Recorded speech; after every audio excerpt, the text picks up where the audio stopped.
Hoy hablaremos sobre el pecador, pero también vamos a hablar sobre la redención de este mismo. Constantemente, a lo largo de toda la Escritura, en el tiempo antiguo, en el tiempo que vivimos por el momento y en el tiempo futuro, siempre se ha de hablar del pecado en la vida del hombre, en la vida del ser humano. Y por supuesto, el creyente no es la excepción a cometer X o Y pecado a lo largo de su vida. Recordemos que nuestro adversario, Dios lo reprenda, vaga sobre lo largo y ancho de esta tierra, viendo a quién puede devorar, a quién puede humillar, avergonzar, a quién puede arruinar.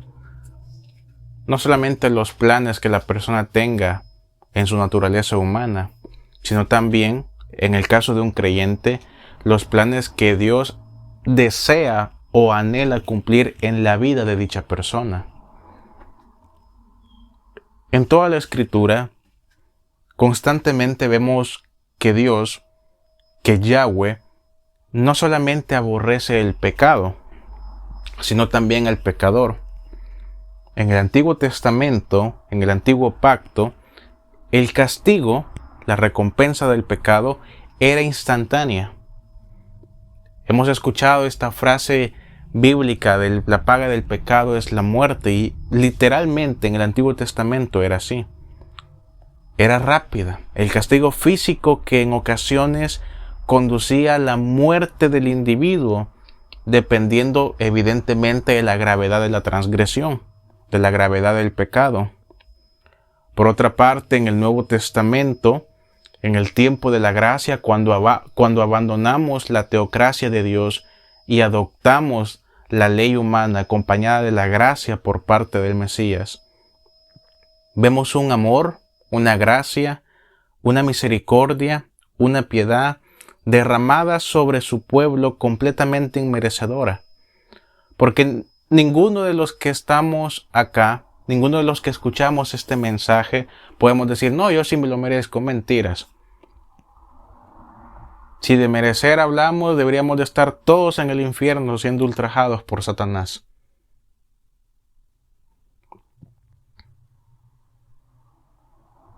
Al entrar en el Nuevo Testamento, vemos un mundo de segundas y terceras oportunidades. Ahora, eso en ningún momento significa que Yahweh le agrade el pecado en medio de su pueblo. La propia Escritura lo dice, sean santos porque yo soy santo. En el Nuevo Testamento también vemos cómo Dios aborrece al pecador, cómo lo condena, incluso lo maldice, y cómo no hacerlo. El mayor problema de la gracia es que muchas personas abusan de ella, se sienten merecedoras de la gracia, olvidando que es un obsequio inmerecido. Muchos mal llamados creyentes hacen con la gracia lo que una ramera hace con un cliente, utilizarlo y posteriormente tomar su propio camino.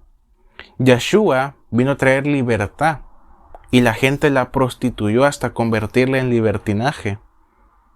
El problema con la gracia hoy en día es que la gran mayoría se excusa de sus pecados. En sus mentes, yo les apuesto que incluso ustedes, y perdón porque no quiero ofender, no quiero que alguien se sienta herido, pero es la realidad. La mayoría de nosotros, en el tiempo antiguo, algunos quizás en el presente, tienen ya perfectamente detallada, concluida, la lista de excusas que pueden decir, que pueden aplicar en caso de que se les descubra algo, en caso de que alguien tire por completo las verdades en la cara. El ser humano es así por naturaleza. Niega los errores. Es perfecto para mirar los errores y las porquerías en el vecino, pero son malos para aceptar el trozo de estiércol que son delante del espejo.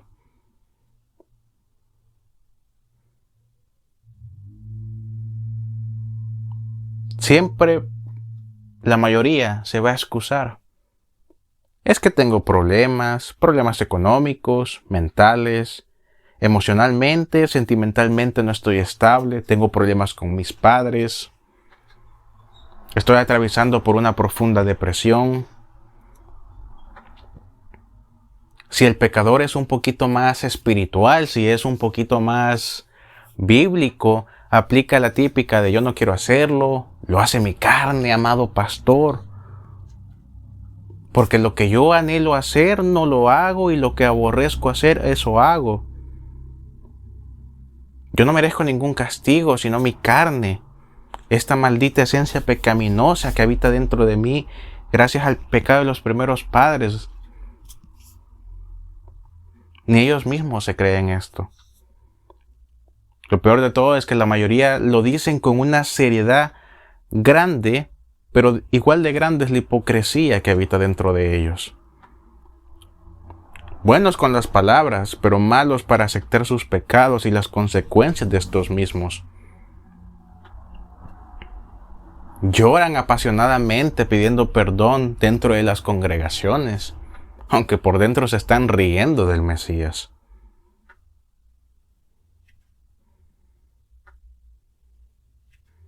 La excusa más típica que yo he escuchado a lo largo del ministerio desde que le entregué mi vida a Dios es siempre la estúpida frase más poderosa dentro del pueblo de Dios. No es ella, no soy yo, no somos nosotros, son los demonios, amado pastor. Es el diablo, dando a entender en pocas palabras, transcribiéndolo, no tengo control sobre mí mismo. Soy un hipócrita, soy un perverso, me da igual lo que llegue a acontecer. La realidad es esa. Y eso también, amados, nos muestra nuestra naturaleza tan torpe a lo largo de la humanidad. El ser humano, estando en el pasado, se quejaba de la teocracia. Dios, esto no me gusta, tus castigos son muy fuertes. ¿Cómo es eso de que si el hombre es infiel o que si la mujer es infiel hay que apedrearlo?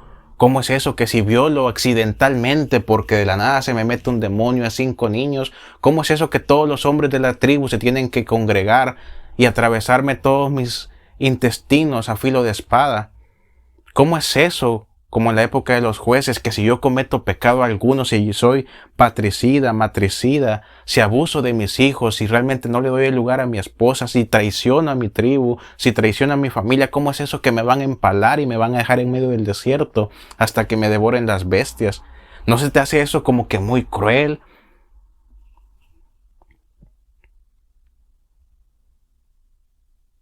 Nos quejábamos de la supuesta crueldad del pasado. Viene Dios y bueno, vamos a hacer una cosa. Como no les gusta la teocracia, como no les gusta mi ley, hagamos algo. Se me ingenia el plan.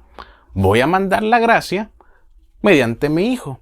A ver qué tan cierto es si con esto logro que estos animales, mal llamados humanos, de los cuales me arrepiento de haber creado, logran cambiar, ya que se están quejando. Transcurre todos los sucesos que conocemos del Mesías y se nos es otorgado la gracia. Va, ahí está. Ya tienes la gracia, hijo mío. Vamos a ver qué tan cierto es que con amor, con paciencia, con bondad, con misericordia, vamos a ver qué tan cierto que con esa psicología humana que tú mismo te inventas, vamos a ver qué tan cierto es que puedes cambiar. Pero demostrámelo. Porque no quiero oír tus palabras, quiero ver tus hechos. Porque al final del día, como que a muchos se les olvida que delante de Dios no importa el hombre hablador, importa el hombre hacedor, importa el resultado, no lo que se dice. Bueno, total, vamos a ver qué tan cierto es que con amor, que supuestamente es lo que a ti te falta, logras cambiar. ahí te dejo la gracia. Pasando el tiempo, pues mira, por lo que se ve, ahora podemos pecar y ya no nos apedrean. Y si te das cuenta, dice el pastor, dice el ancianito que me evangelizó, que no importa la cantidad de pecados que uno cometa, porque Dios es fiel para perdonar. Y sí lo dice así la Escritura, pero nada más que eso es para el hombre que está arrepentido de corazón. Quiere decir, ya con la mente perversa, con la naturaleza pecaminosa trabajando full en la mente del hombre, quiere decir, vení compadre, quiere decir que tú y yo podemos hacer esto y esto, sin que nadie se entere, y si acaso Dios llegase a revelarlo, ahí vemos qué excusa ponemos. Ya vamos a ver qué nos inventamos para pedir perdón. De todos modos no nos van a matar. Ahorita ya estamos en la época full love. Todo tranqui, todo amor y paz como los hippies.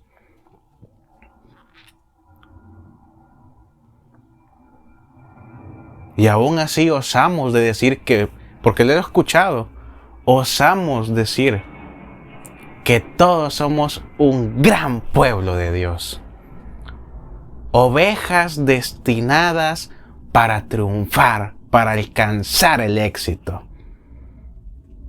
Que Dios se alegra cada mañana cuando se despierta y voltea a ver la tierra.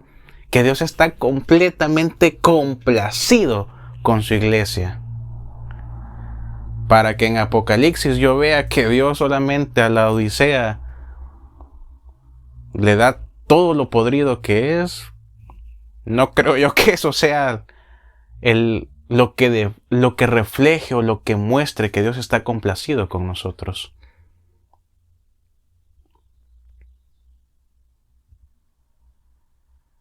Entonces, estando en la teocracia, no me gusta, muy cruel, muy duro el castigo.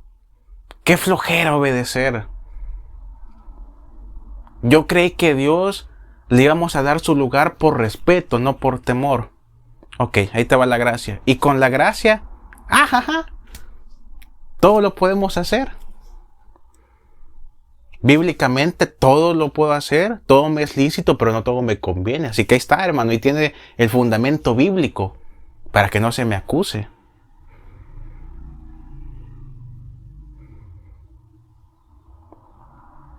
La libertad la convertimos en libertinaje.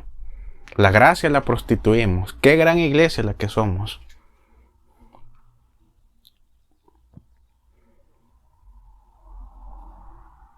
Todo el tiempo siempre buscamos qué excusa dar, qué excusa poner.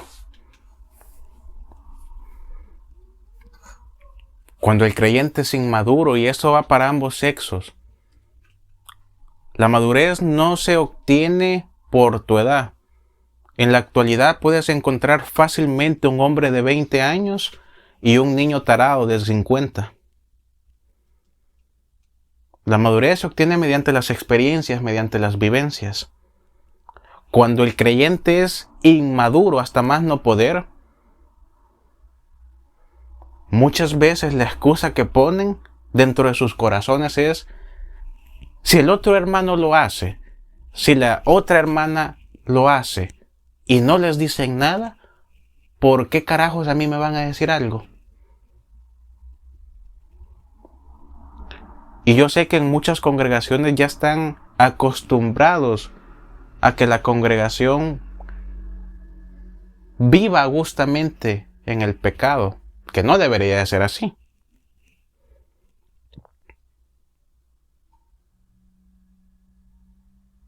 Si tú eres una de estas personas que quizás tienen este tipo de pensamiento, este tipo de filosofía, este tipo de ideología, acuérdate que esto se trata de tu salvación. Probablemente el hermano al final del día se pudre en el infierno, al igual que la hermana que tanto criticas. Pero ¿y tú qué?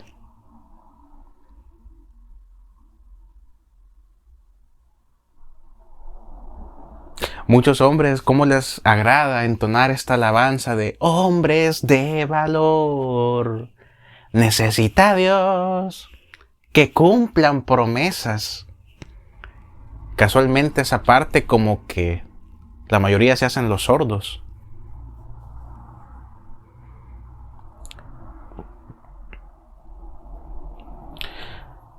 Cuando yo entregué mi vida a Dios, una de las claves que a mí me dieron para realmente cambiar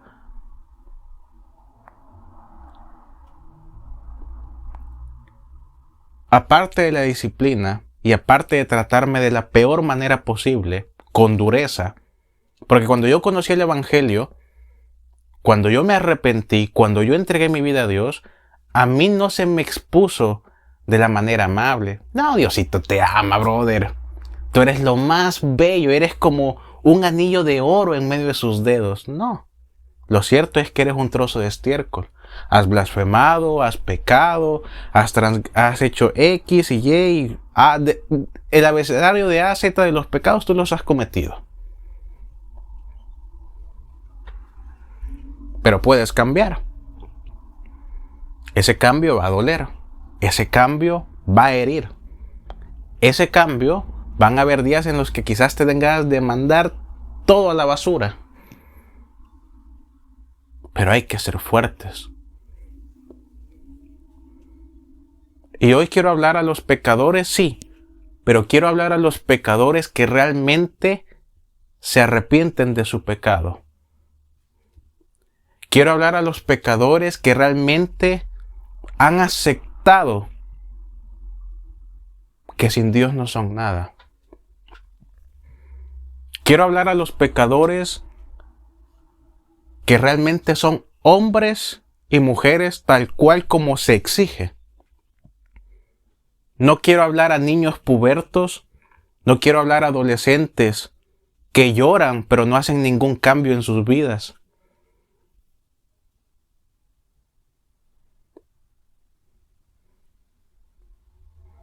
Hay pecadores que sí aceptan toda la porquería que han hecho. Pecadores que se miran a sí mismos como si fueran lo peor de la humanidad. Hombres y mujeres que están profundamente arrepentidos con una agonía grande en su pecho, sus mentes, en sus espíritus y sus almas, los cuales los acusan constantemente. Se avergüenzan incluso de buscar a Dios cuando comprenden que Él, siendo santo, no puede convivir con pecadores. Personas que no logran disfrutar ni el más mínimo detalle en la vida a causa de un pasado lleno de impiedad, lleno de oscuridad, lleno de blasfemias, de lascivias, de fornicaciones, de adulterios.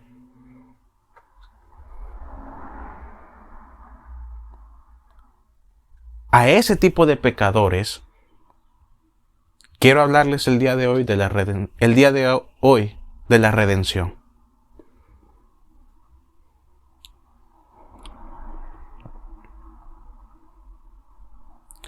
Constantemente, yo sé que ahora es muy de moda evangelizar, prometiendo muchas veces que el camino será fácil,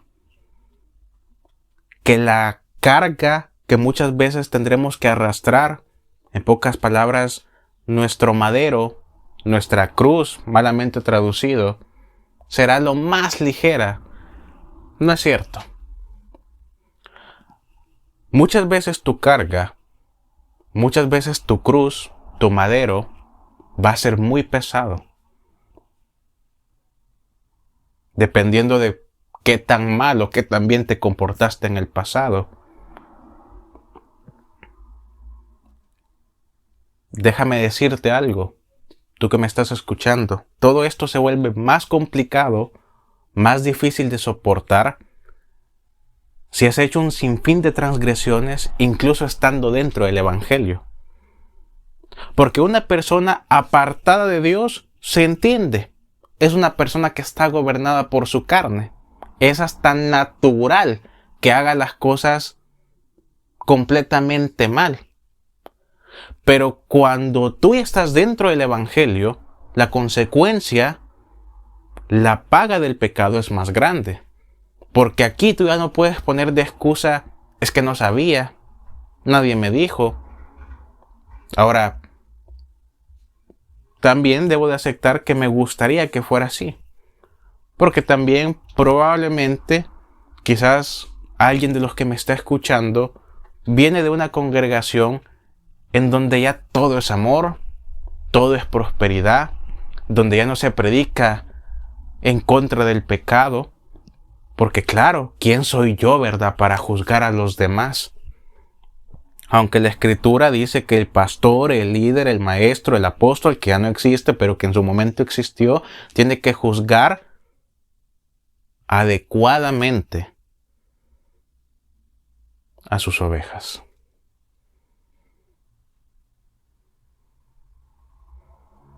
Yo sé que hay muchos que están en congregaciones en donde el pastor como que se le olvidó, como que quizás de pronto su mente pasando el tiempo se confundió. Se le olvidó que la vara que Dios le entregó no solamente es para alejar las bestias de las ovejas, no solamente es para proteger a las ovejas. El buen pastor de vez en cuando tiene que dar un varazo en la espalda a las ovejas. El buen pastor de vez en cuando tiene que llamar a la persona en privado. Esto y esto y esto estás haciendo mal, no me gusta, arrepiéntate. Te doy un consejo. Haz esto y esto y esto. Hoy yo sé que ya normalmente no se acostumbra a hacer eso.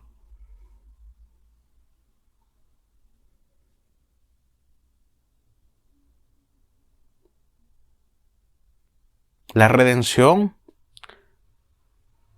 es un camino difícil, amados. Vuelvo y repito, qué tan difícil sea depende de qué tantos pecados has hecho, la gravedad de estos pecados y, por supuesto, los cometiste cuando no conocías a Dios o incluso los cometiste cuando ya lo conocías. Eso todavía es más duro para el alma.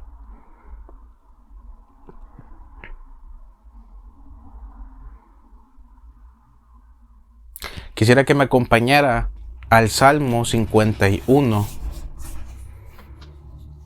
Salmo 51. Y vamos a leer del verso 1 al verso 17. Dice la Escritura: Oh Dios, ten misericordia de mí conforme a tu bondad, y según tus abundantes misericordias, borra mis pecados. Lávame más y más de mi iniquidad, y límpiame de mis pecados, porque yo reconozco mis transgresiones y mis pecados, los cuales están constantemente delante de mí. Contra ti solo he pecado y he hecho lo malo ante ti. Porque serás justificado por tu palabra y vencerás en tus juicios. En iniquidad fui concebido y en pecados me dio a luz mi madre. Pero tú te complaces en la verdad y los secretos de tu sabiduría me has revelado. Purifícame rociándome con hisopo y seré limpio. Purifícame con él y seré más blanco que la nieve. Que me sacíe con tu gozo y con tu alegría, y se regocijarán mis abatidos huesos. Esconde tu rostro de mis pecados y borra todas mis transgresiones. Oh Dios, crea en mí un corazón puro, y tu buen espíritu renueve mi interior. No me eches de tu presencia, ni quites de mí tu Santo Espíritu, sino que restáurame tu gozo y tu salvación. Susténtame con tu glorioso Espíritu, para que enseñe a los inicuos tu camino, y los pecadores se conviertan a ti. Líbrame de derramar sangre, oh mi Dios, Dios de mi justicia, y mi lengua alabará tu justicia. Abre mis labios, oh Dios, y mi boca publicará tus alabanzas. Porque no te has deleitado en sacrificio, ni aceptado holocaustos de paz.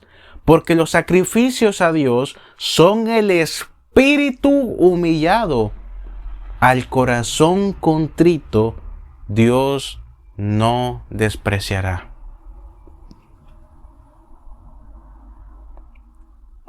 Acompáñame a Isaías capítulo 1. Isaías capítulo 1, verso 11 al 20. ¿Qué significan para mí sus muchos sacrificios?, declara Yahweh. Estoy hastiado de holocaustos de carneros y del cebo de animales engordados. No me complace la sangre de toros, corderos y cabritos. Cuando vienen ante mí, ¿quién requiere esto de sus manos para que pisoteen mis atrios? No me traigan más ofrendas vanas. Su olor me es abominación. En las lunas nuevas y en los días de reposo convocan a asamblea. Yo no como del fraude ni del asedio. Mi alma ha detestado sus lunas nuevas y sus fiestas solemnes han llegado a ser una carga para mí. Estoy cansado de soportarlos. Cuando extienden sus manos, yo esconderé mis ojos de ustedes, y aunque multipliquen las oraciones, no escucharé. Sus manos están llenas de sangre. Lávense y límpiense. Quiten la maldad de sus acciones de delante de mis ojos. Apártense de la maldad. Aprendan a hacer lo bueno. Procuren el derecho, hagan bien al oprimido, defiendan al huérfano y defiendan a la viuda. Vengan pues, declara Yahweh, y discutamos juntos.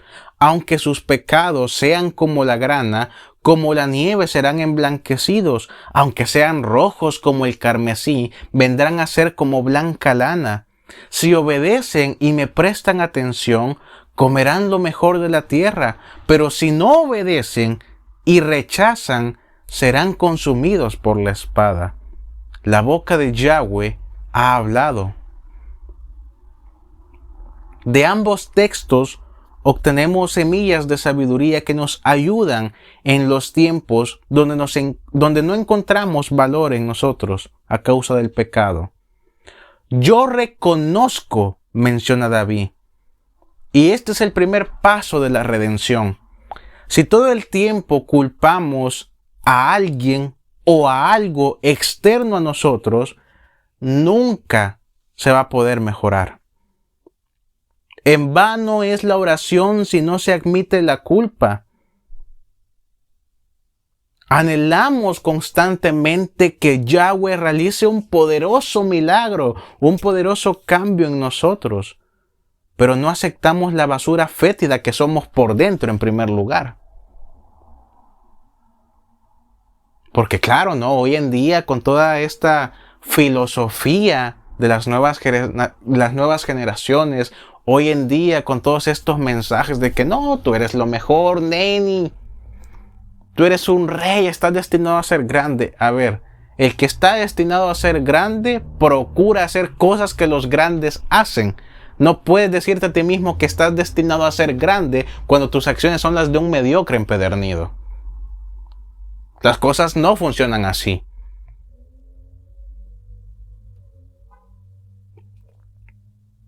Dios recompensa bien al que hace las cosas bien. No le espera corona de oro a quien hace todo mal.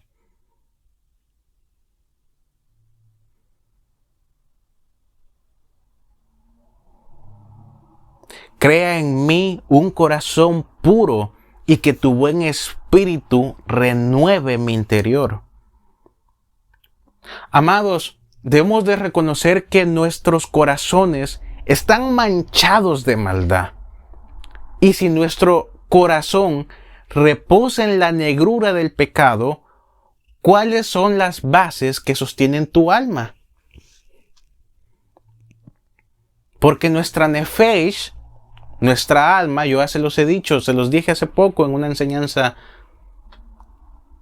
Nuestro espíritu actúa en el pensamiento, en la sabiduría, en todo lo que requiere de raciocinio. Nuestro espíritu está conectado a la mente.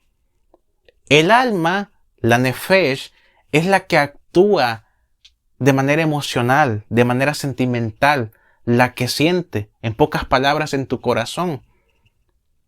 Y si todo lo que habita en tu corazón está dirigido a un camino del adversario, ¿cuáles son las bases que sostienen tu alma?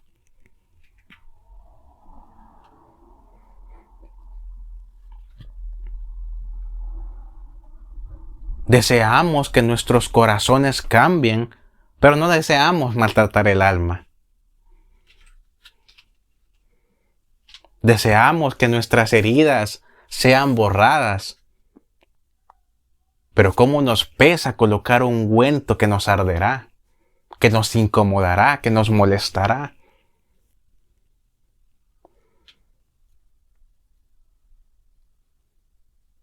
¿Sirve de algo tener plato y copa de oro fino si el alimento está echado a perder y en la bebida las moscas ponen sus huevos?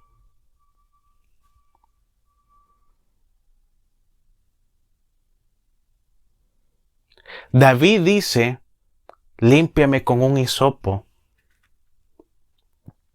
renueva mi interior. Y constantemente hemos escuchado en el pasado que debemos dejar atrás el viejo hombre, que debemos lavar nuestras vestiduras. Amados, a veces, y te lo voy a decir, y yo creo que cualquier persona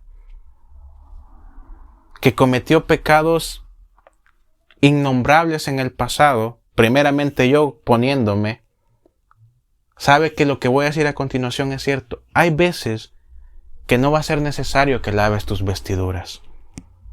Hay ocasiones en las que tratarte con un hisopo no va a servir. Hay ocasiones, amados, en las que no sirve de nada lavar las vestiduras, porque hay veces que estamos tan podridos, estamos tan rotos, estamos tan manchados por dentro, que la mejor solución es romper por completo la vestidura y comenzar a hacer una nueva. Hay ocasiones en donde la mejor solución no es sencillamente pintar la pared de otro color, quitar las imperfecciones, no. Hay momentos en la vida de un hombre, en la vida de una mujer, cuando ya ha hecho todo a perder, incluso estando dentro del evangelio, que la mejor solución no es remodelar la casa, no es remodelar el edificio, no es ver si quizás le queda mejor el color negro o el color blanco. ¿Será que aquí le queda mejor el color violeta o el amarillo?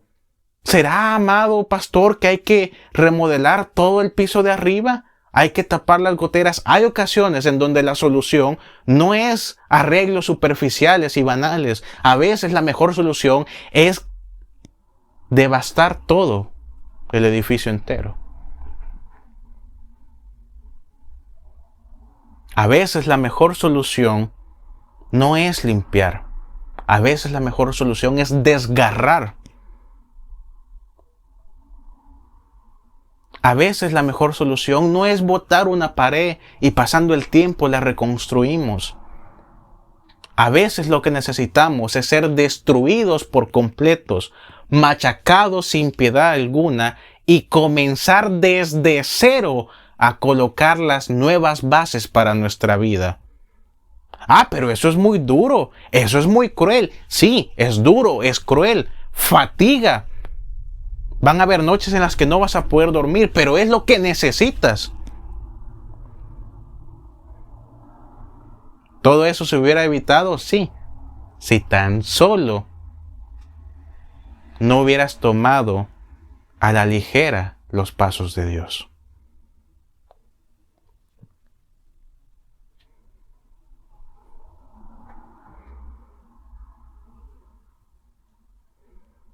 Un espíritu y un alma humillados, verdaderamente humillados, nunca van a ser despreciados por Dios. Eso es cierto.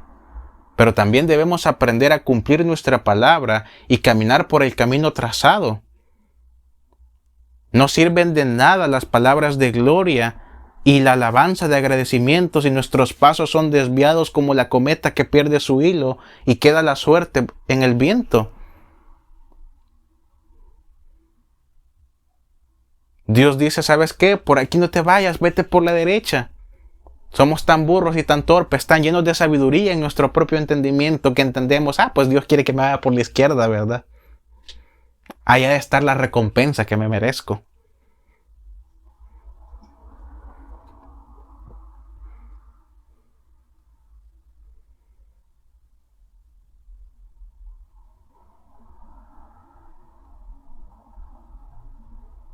El verdadero cambio, amados,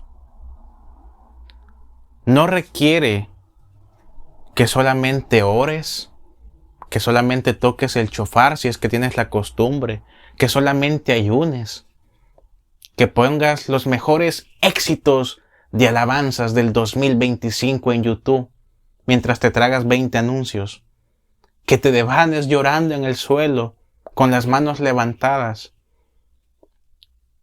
Los mejores cambios vienen cuando comienzas a hacerte cargo de tus acciones. Cuando antes de hacer lo malo, incluso teniendo la oportunidad, te dices a ti mismo, no. Ya estuvo bueno de ser la escoria de siempre.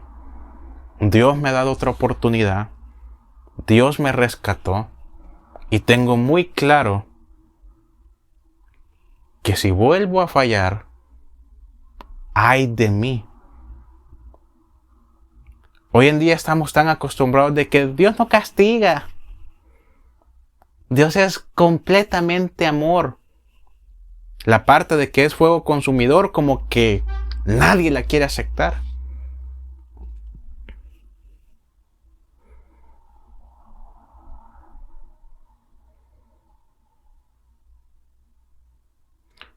Los mejores hombres, muchas veces nosotros vemos en la Escritura y fuera de la Escritura también, quizás porque hemos conocido buenos hombres de Dios, buenos siervos, y muchas veces los tomamos como ejemplos y no está mal.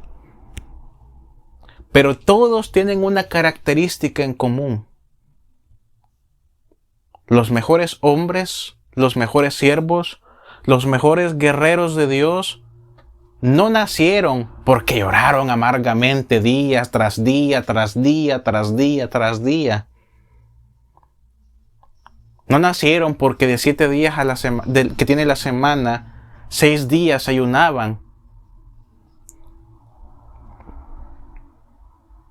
Los mejores hombres de Dios nacen de hacer las acciones más honorables y justas día tras día delante de Él, aunque eso signifique renunciar a nuestro pasado mugroso.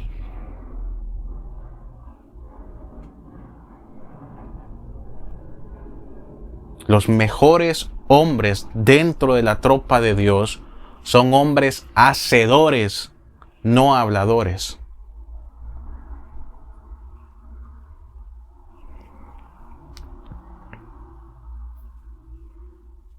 Romanos capítulo 3, verso 23 al 26.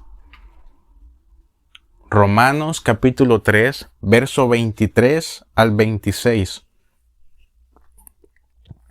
Por cuanto todos han pecado y se encuentran privados de la gloria de Dios, pero son justificados gratuitamente por medio de la gracia y mediante la salvación que es por medio de nuestro Señor, a quien Dios preordenó como propiciación por su sangre mediante la fe a causa de nuestros pecados cometidos anteriormente, por la oportunidad que Dios nos dio en su paciencia para la demostración de su justicia en este tiempo, para que Él sea el justo y justifique mediante la justicia al que está en la fe de nuestro Señor.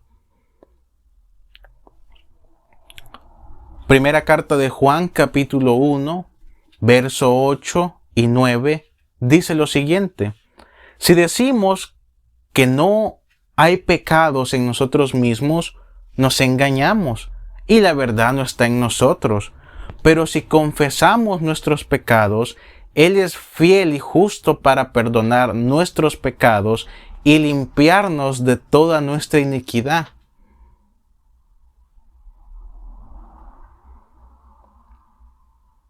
El primer paso es reconocer lo que somos, tal cual. Hoy en día, mucho se proclama esta filosofía de trátate de lo mejor. Tú eres lo mejor. Amados, seamos honestos. Muchas veces, aunque este tipo de ideas, aunque este tipo de comentarios puedan ser agradables a nuestra carne, muchas veces cuando nos observamos en un espejo, cuando estamos en la noche sin poder dormir, sabemos dentro de nosotros que no somos lo mejor. Sabemos dentro de nosotros que no merecemos lo mejor.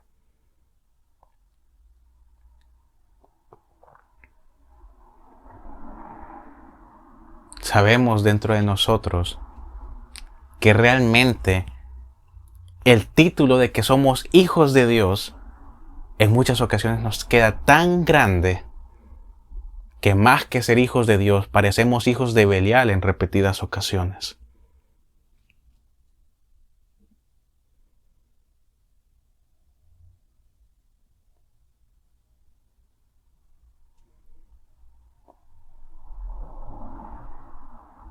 Dice el Antiguo Testamento un pasaje: el verdadero guerrero llora, sufre, se cae, se levanta, se llena de coraje y vuelve a luchar.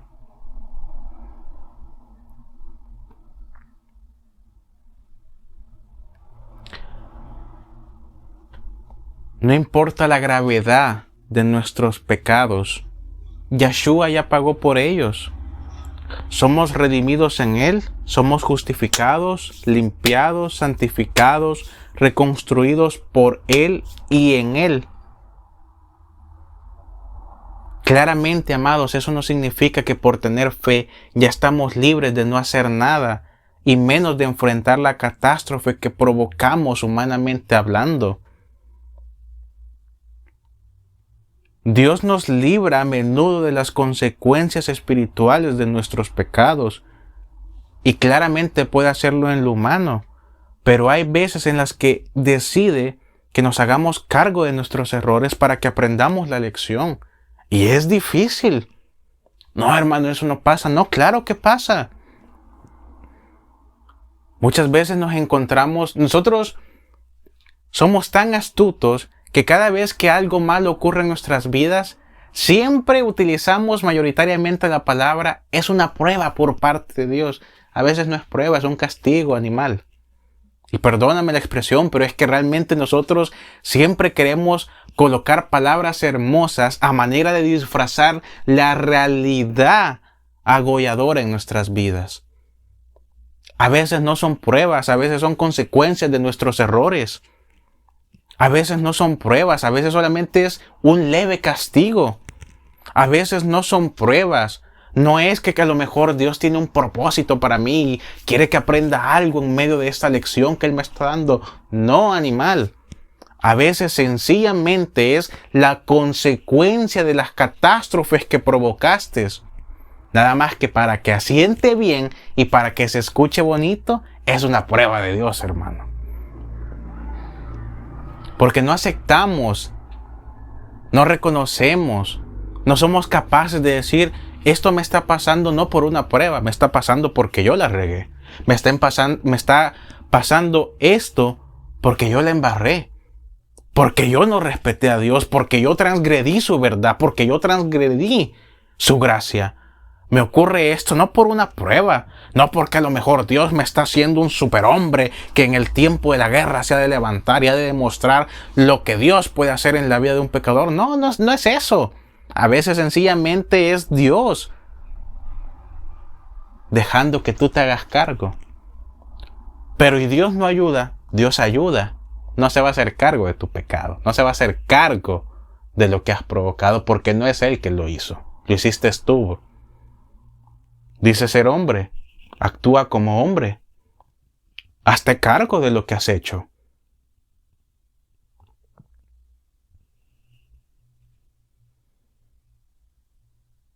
Responsabilízate, toma acción. Levanta la mano, sí, es que la verdad es que estoy pasando por esto, pero esto no es una prueba. Esto es a causa de mi mucha tontería, por siempre ocupar a Dios como un simple y tonto chiste.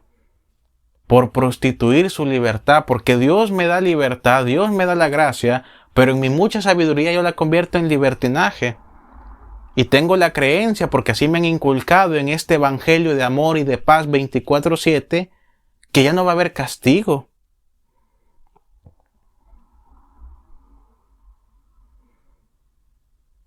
Que no van a haber consecuencias.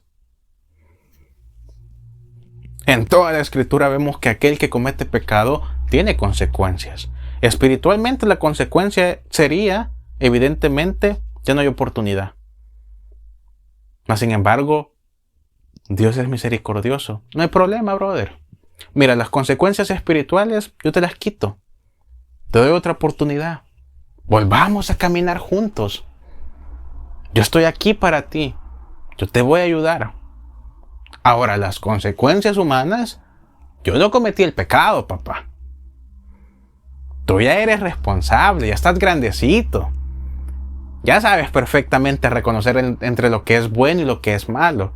Así que no me vengas aquí a reclamar de que los demonios, que por mi culpa que te abandoné. No, hágase cargo. Aprenda la lección.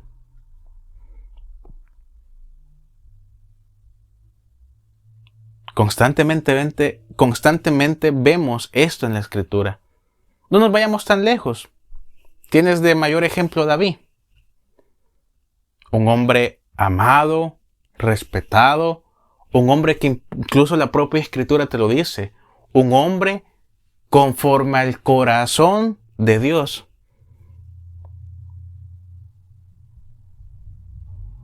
¿Vemos a Dios que perdona sus pecados? Sí, yo te perdono, David. Pero también vemos a un Dios que dice, si esto era lo que querías, ¿por qué no me lo pediste? Yo podía habértelo dado. Vemos un Dios que revela en su Escritura, en aquel día mi siervo David los ha de pastorear, ha de reinar, pero también vemos un Dios, todo esto está muy lindo, pero sabe de una vez, las consecuencias vienen sobre tu vida. Va a haber sangre en tu reino, David. ¿Se cumple esto? Sí. Ahí están sus hijos. El mayor se le revela, crea un golpe de estado. Otros dos que comienzan a tener relaciones incestuosas en medio de entre ellos. Hermano con hermana. Todo eso por tus acciones.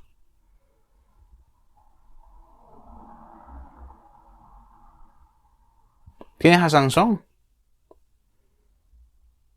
En su último aliento de vida, estando ciego, siendo avergonzado, humillado delante de tanto filisteo, Dios, por favor, te ruego, dame una oportunidad, dame las fuerzas para destruir a estos enemigos. Dale, brother, yo te perdono, yo te doy fuerza, pero este no era el propósito. El propósito no era que eliminaras a muchos enemigos. El propósito era que yo te iba a utilizar y tenías que acabar por completo con los filisteos. No matar a un gran número de ellos.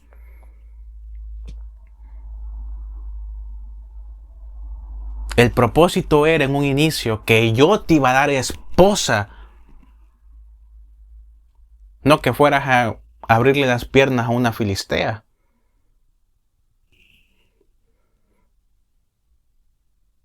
El propósito era que tú fueras el escudo y la lanza que defendiera a mi pueblo.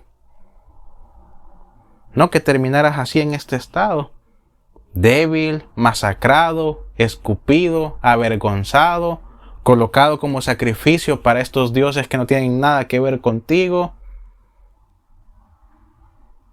sin ojos y traicionado por la mujer que supuestamente daba todo por ti. Yo te doy la fuerza, pero también ten en cuenta que ahorita mismo ya has hecho perder el plan. Esas partes no nos gusta aceptar, no nos gusta verlas de esa manera porque desgraciadamente siempre buscamos lo mejor. Y sí, eso es bueno, evidentemente. Pero también no está de más que comencemos a aceptar las cosas malas. Que si podemos ver lo bueno, también veamos lo malo. Porque si podemos aprender de los errores de los demás, hermano, créeme, tú y yo estaríamos en otra posición. Si realmente cada miembro de la iglesia comenzara a aceptarse, comenzara a reconocer la porquería que es, y yo, ojo, esto lo digo solamente para aquellos que están en pecados graves.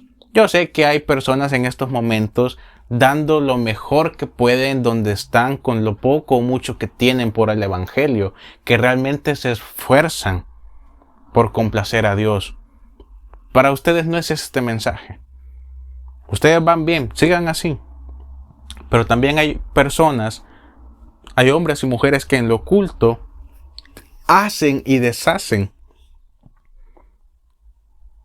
Como dice el mexicano, si aceptáramos nuestros errores, si realmente comenzáramos a cambiar, hombre, otro gallo nos cantaría.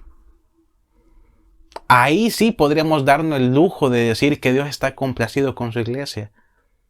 Pero ahorita no, amados.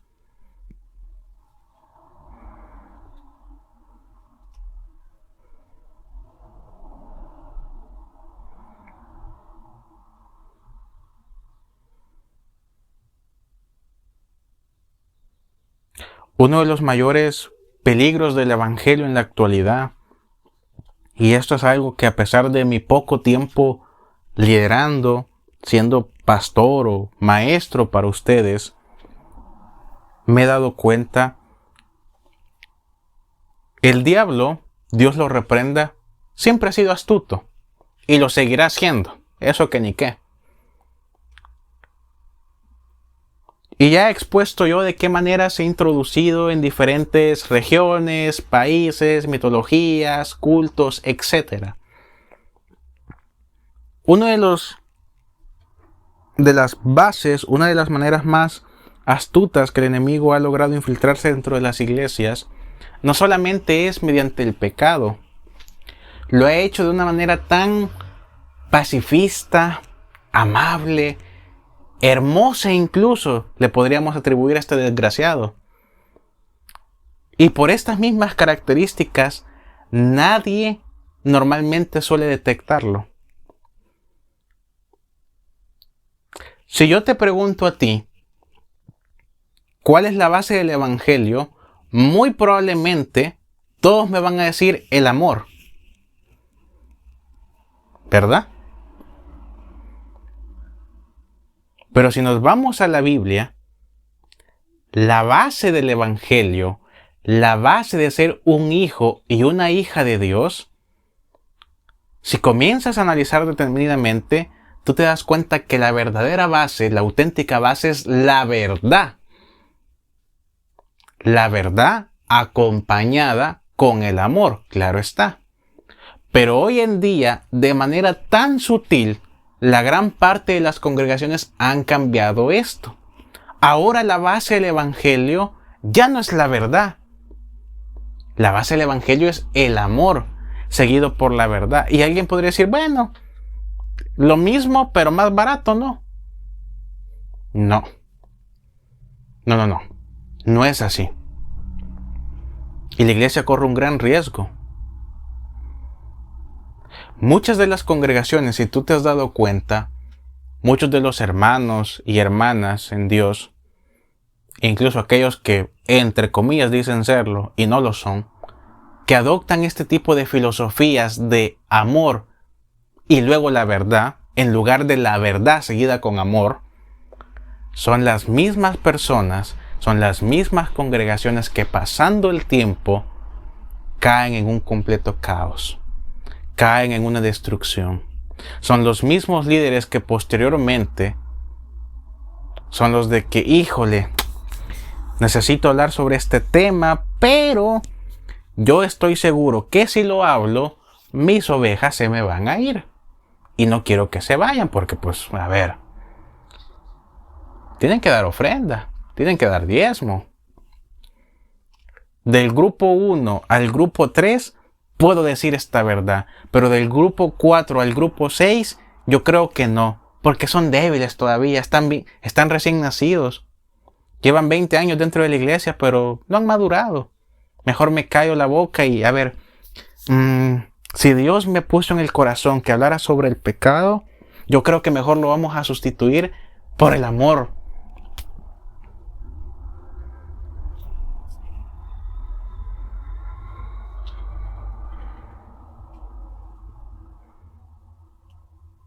El hombre de antes no buscaba, amados, el amor. El hombre de antes buscaba presentarse delante de Dios de la manera más honorable posible delante de sus ojos.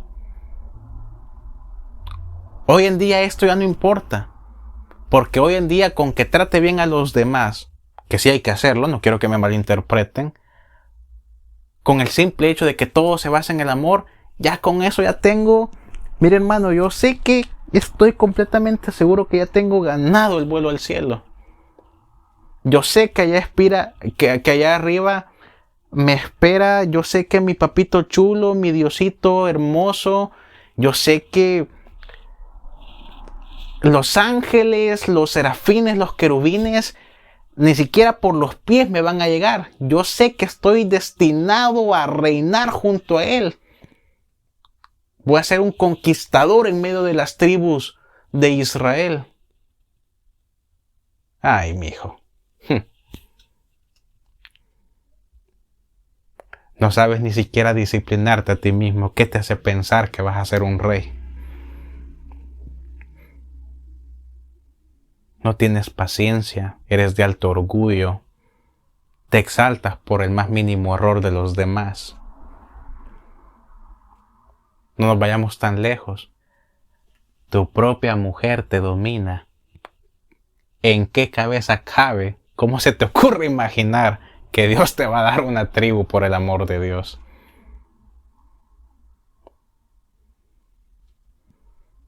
Tus hijos logran manipularte, ¿cuánto más no podrán hacer los hombres feroces en medio del combate?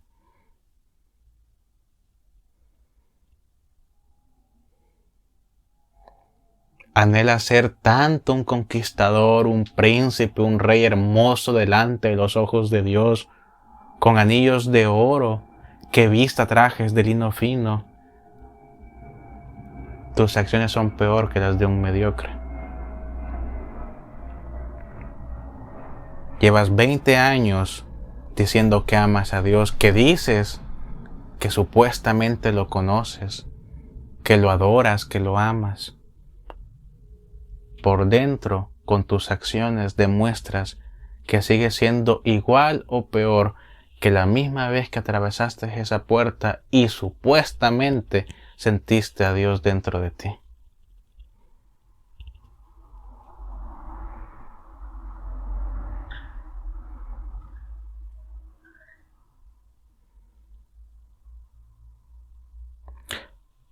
Cambiar con amor impulsa a todos al cambio, y eso es aceptable para aquellos que solo han rozado los primeros niveles de la maldad. Pero para todos aquellos, incluyéndome, que en su momento bajamos a revolcarnos en lo más profundo del abismo, es un chiste mal contado. A muchos nos motiva para cambiar no el amor, sino el pedazo de basura inservible que somos cuando nos vemos al espejo.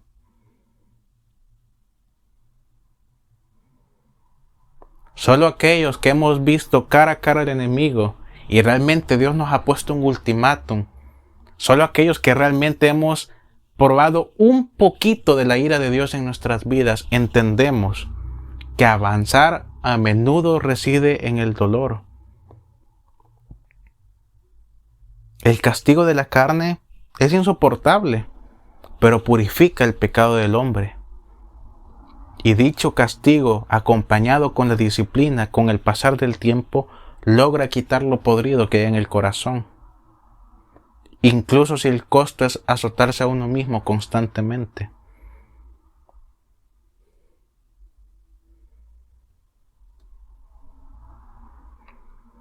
En el Evangelio de Lucas, nosotros encontramos la parábola del hijo pródigo. Todos lo conocemos. No hay nadie que no haya escuchado la parábola del hijo pródigo.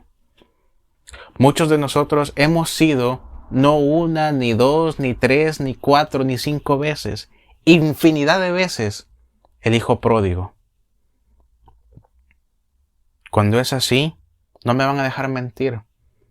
Una gran culpa cae sobre nosotros. Un gran asco. Inmerecedores. Una gran depresión. Un odio profundo por lo que hemos hecho mal.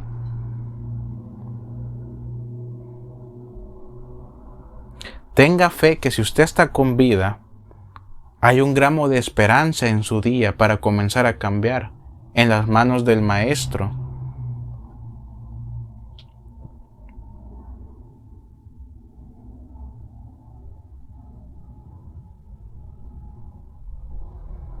Decimos que Dios es un maestro alfarero. El alfarero muchas veces se cansa de querer arreglar la pieza. El alfarero muchas veces se cansa de que la pieza, por más que se moldee, se trate con dulzura, con amor, con delicadeza, la pieza no da. Y el alfarero muchas veces, cuando ve que el buen trato no es suficiente, amasa fuertemente, destruye, pisotea.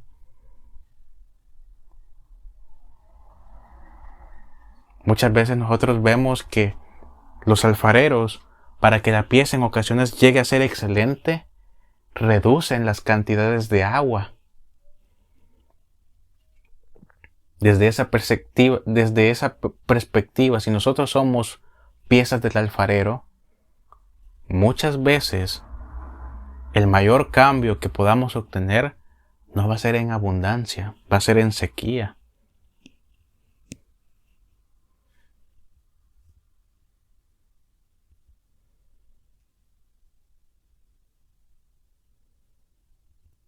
Hay esperanza, hay salvación, hay oportunidad. No la debemos de desaprovechar, pero tampoco, amados, tenemos que tomar el camino de Dios a la ligera.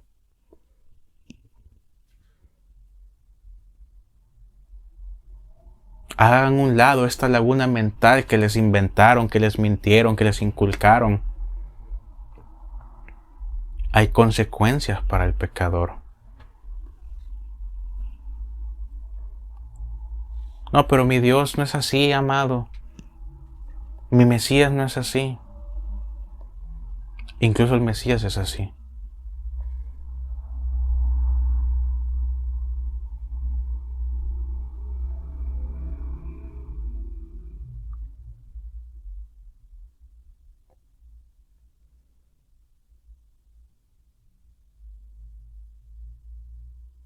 Vemos en Apocalipsis, en las iglesias, que muy pronto comenzaremos con ese estudio, a muchas iglesias, las cuales nos representan porque son etapas simbólicamente de la congregación,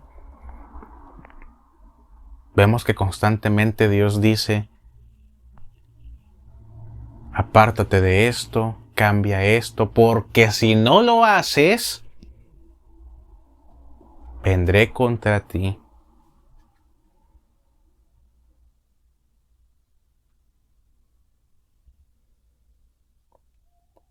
Yo quiero, hermano, que cuando usted termine de escuchar este mensaje, ore, recapacite, pida perdón. Si puede ofrecer un ayuno, hágalo. Pero también comience a cambiar sus actitudes, sus acciones. Comience a refrenar esa lengua de serpiente que tiene.